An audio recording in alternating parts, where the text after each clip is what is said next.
Good afternoon, students. In our previous class, we have discussed about the agricultural practices, and in this class, we will discuss about the crop improvement. Now, why do we need to improve the crops?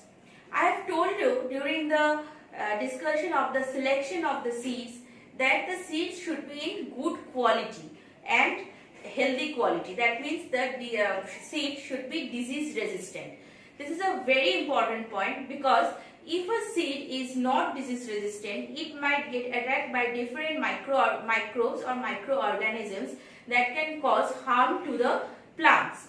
That's why the seed that is good yielding, the seed that is good quality, and the seed that is disease resistant, these three criteria are the main focus by the scientists while doing this crop improvement. And to improve or to improvise the crop, the first thing that is included is the crossbreeding. What is that? In crossbreeding, whenever there is one general crop, suppose if we take the example of a wheat, the general wheat is crossed or crossbreeds with a different variety of the wheat that has these three qualities.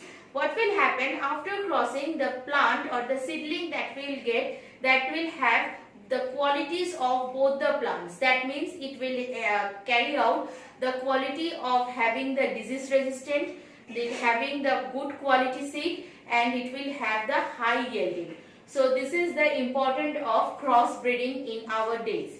The example of the crossbreeding you can see here is a wheat is a Sonara 64 and in rice it is Jaya. The next is the food from animals. Not only the plants, we also get the food from animals, right? And the term that is used in this case is the animal husbandry. What is that? The process of feeding, taking care, yielding the animals is known as the animal husbandry. In animal husbandry, another thing that comes under this is the pisciculture. What is that? Pisciculture is the cultivation of the fish. That means whenever a fish is cultivated in a pond, that is known as the pisciculture. You know that fish is a very important source of our food in our daily life. Now, when we see this fish, it can be of two types. One is the marine fish, that means the salmon, the pomfret, all these fishes are the marine fish. And the freshwater fish, that means the rui, katla, these are the freshwater fish. Next is the apiculture. What is that? The rearing of the honeybees is known as the apiculture.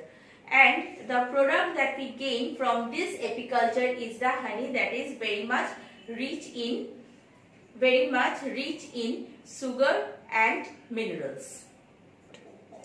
Now students, I have finished the revision of the first chapter, that is crop production and management. Now it is the time to have some activity.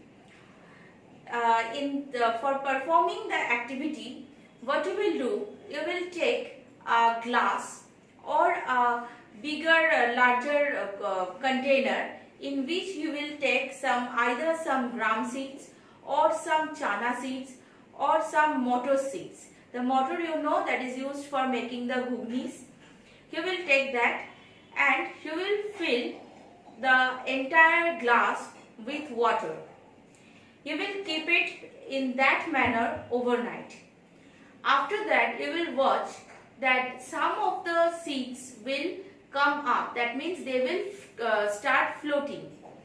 And some of the seeds will remain at the bottom of the container. By this process, you can differentiate which seeds are healthy and which seeds are not healthy. And the seeds that will float in the surface of the water, that are unhealthy seeds, and the seeds that will remain at the bottom of the container, that are healthy seeds. And if you put that seed into the soil, it can turn into a seedling. But I will suggest you to perform this activity with the help of the gram. After that, you will keep the seeds soaked in water for some days. After soaking, you will find that from the ground a white color radical is coming out. That is known as the germination of the seed. So your activity will be up to this stage. So my suggestion is, please perform the activity with the help of the gram seed, and you will write down the entire thing in your copy as I have already told you, and you will take the pictures and you will send me in the WhatsApp group. Thank you.